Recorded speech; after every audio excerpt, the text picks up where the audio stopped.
Good morning, and thank you for tuning in to another edition of the Vulcan Report.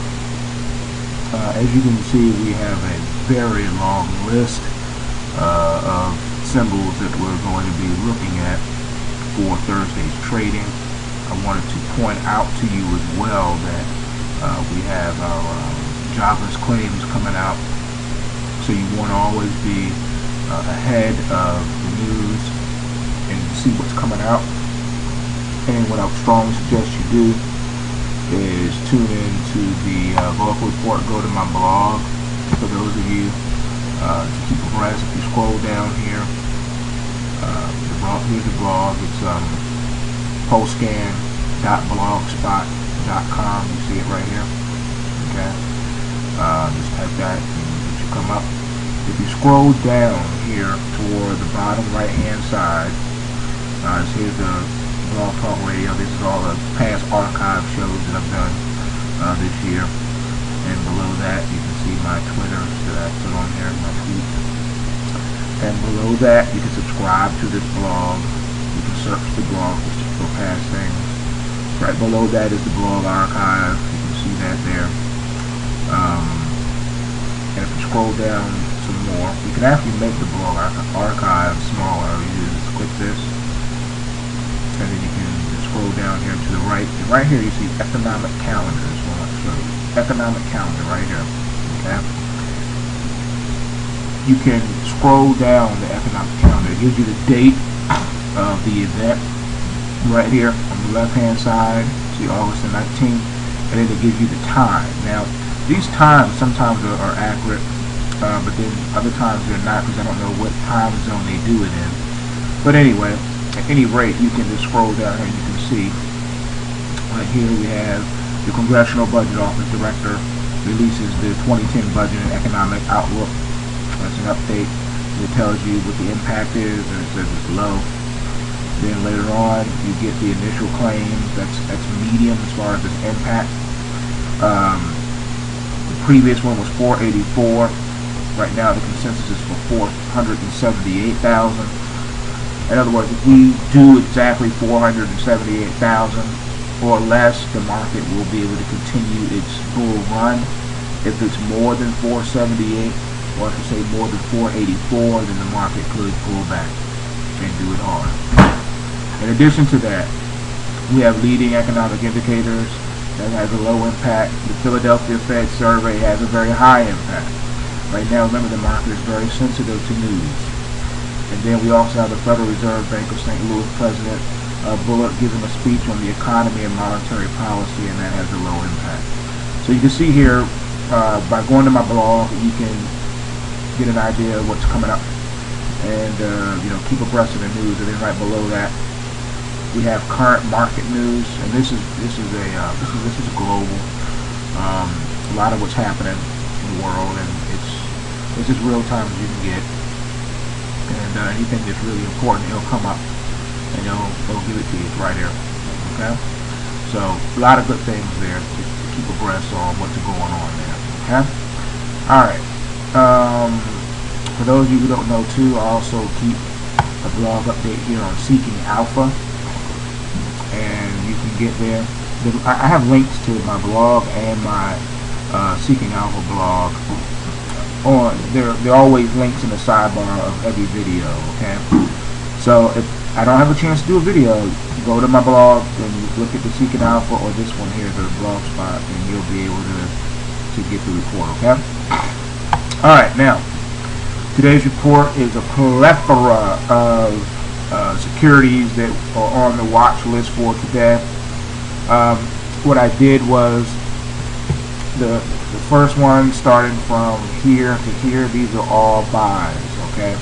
And then below that is all the sells. Now, on my blog, I separated them, so the top half is all highlighted in green, and then the bottom half is all highlighted in red, so you know those are your sells. So I try to give it some kind of format to make it easier to read, okay? Now, unless you're a multi-millionaire, you're not going to be able to take every trade on the Vulcan Report. So what I suggest you do is pick and choose which ones you like to trade. and I have snuck something on you, and I don't know if any of you realized it yesterday or not. I didn't want to say anything. I wanted to see if you realized it or not. Well, here it is. Let me explain to you the new format on the Vulcan report. I try to make things as easy as possible so that you can exercise good risk management, money management, and be able to get in the market, have an opportunity to catch some good movements, whether it be intraday or whether you are holding overnight, holding it for a couple of days. On average, I hold my trades anywhere from 1 to 5 days. It just depends on how the markets are moving. Usually it's, or I would say 90% of the time it's 1 day, and the other 10% of the time it's 3 to 5 days. Okay? Now, with that said, let's start with the first one here. I just want to point out a couple of them. I'm not going to go over every single last one. You can print this report out on the blog. That's why I mentioned the blog spot, postscan.blogspot.com. You're going to want to go there to print this thing out, because from day to day, the list could be small, the list could be long. And you're going to want to keep abreast on that and have a copy for yourself. Alright, today we have everything that you can think of on the list. We have stocks, we have ETFs, we have Forex, and we have futures and commodity futures. So we have everything. The first one here is the crude oil futures. Alright, ticker symbol is CL. Traded one on the future side. On the futures, I always use continuous contract. Continuous contracts always go with the front month, so you're going to want to double check and look at these front months. Alright, let me explain you the new format. You know how the pulse wave breakout, remember the pulse wave breakout column, this one right here, and the pulse wave breakdown column right here. You remember if there's a 1 here, that means we're expecting a pulse wave. Pulse waves are our most powerful trading signals. It means that huge breakouts or breakdowns are possible, which means you can make a lot of money, more than normal. If there's no pulse wave in this column here, or this column here, the next thing we look at is our breakout long and our breakout short. Normally the breakout longs and breakout shorts are continuations of a pulse wave, and can lead to the second and third pulse waves. Now, on average, the breakouts, we will just mostly hold it just 1 day, see how it moves. Depending on how you feel, you can take profit on the close, you know, move your stops, trail the position, however you want to do it, it's up to you. But I just figured I'd point out that breakout longs and breakout shorts are generally the short-term, and I would even say intraday type plays. Pulse waves, you're going to want to hold that and try to milk it for all it's worth. Sometimes you'll get a pulse wave and you'll get a a breakout long intraday signal and a pulse wave, which is great, because what it's saying is that this breakout long it has the potential to lead to another pulse wave. And these pulse waves, as you know, those of you following along, they're quite powerful when they emerge. Alright, now one other side note on these pulse waves here. I always look to do a stop and reverse on the pulse waves. Let me explain to you what I mean by that. Say let's take the crude oil for example. All right, you got a breakout long. This buy entry is the trigger price for the breakout long. Alright, the pulse wave resistance is the trigger for the pulse wave breakout. So you have 2 entry prices here.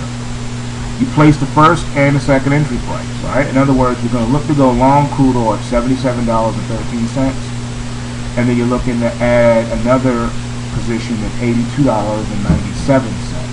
Okay, because what the system is saying is that if this first one is filled, there's an extremely high probability it's going to break out well beyond the pulse wave resistance and lead to another pulse wave scenario, and the movement can be quite large.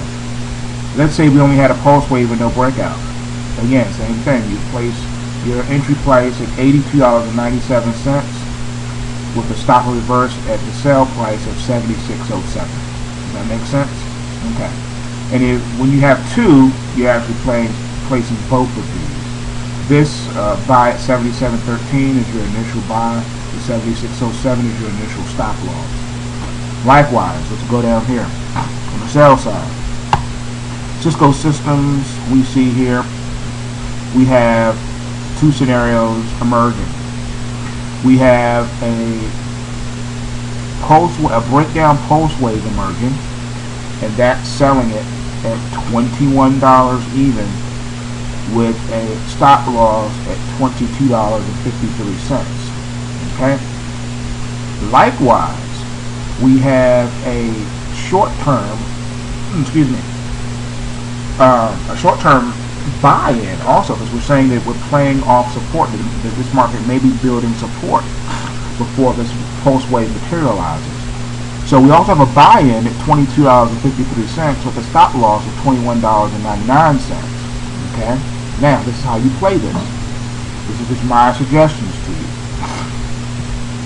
What I would do is I would place a contingency type order. In other words, the one cancels the other order. You could go in and put in your sell at $21 even with a stop of $22.53. If that gets triggered first, then it'll cancel your buy at $22.53 with a stop of $21.99. That's how you would place these orders, okay? And again, we always enter the market on stop limit orders. Alright? Now, this is not meant to confuse you. This is meant to really make this as easy as possible so that you can have the best opportunities and the most opportunities to make money in these markets. That's what this is all about. It's about putting you in a position to make money. Now, I want to give you another side note on some of these too. Let's pick one where there's only a pulse wave and not an entry. Let's go with let's see which one. Let's go with Yahoo. Okay. Yahoo for Thursday, we have a possible pulse wave breaking down, and that's a short at $13.68 with a stop of $14.06. Now you notice there is no breakout short column, so you're not going to sell at $13.82. Now you're going to ignore that. The only trade you're looking at is right here, $13.68 short. Okay. Now, you place that trade. If it's not filled by the end of the day, obviously you cancel the order and wait for the next day to get in. Alright? You always want to have orders working in the market. Always. So it doesn't matter if the entry prices appear to be so far away from the market that they have no possibility of being filled. You don't know that. You have to take every trade in the system in order to make money. The trade that you don't put down because you assume it's silly is the one that you should have placed, because then the markets move powerfully and you find yourself trying to chase the market. Alright, we got to wrap this up, so let's just look at a few more for tomorrow. Research in motion, looking at REM. We have a breakdown short that we're looking at for Thursday. That's selling at let's see here, wait a minute. Okay, selling at $50.31. That's $50.31 to go short with a stop of $51.88. Another thing I want to point out to you in these columns, how to read the columns so you can get really efficient at it, is notice how right here. Okay, lost my train of thought there. Let's go back. Alright, so in your columns, basically you have your pulse wave resistance entry point. If there's no one checked here, then you're not going to do anything at the pulse wave resistance.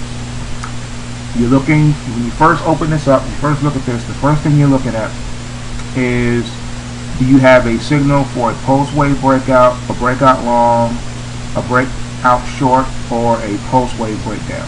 Those are the four columns you're looking at first. That's your signals. And then based on what you have there, you have your prices. Alright? So on a buy scenario, like on the GlaxoSmithKline right here,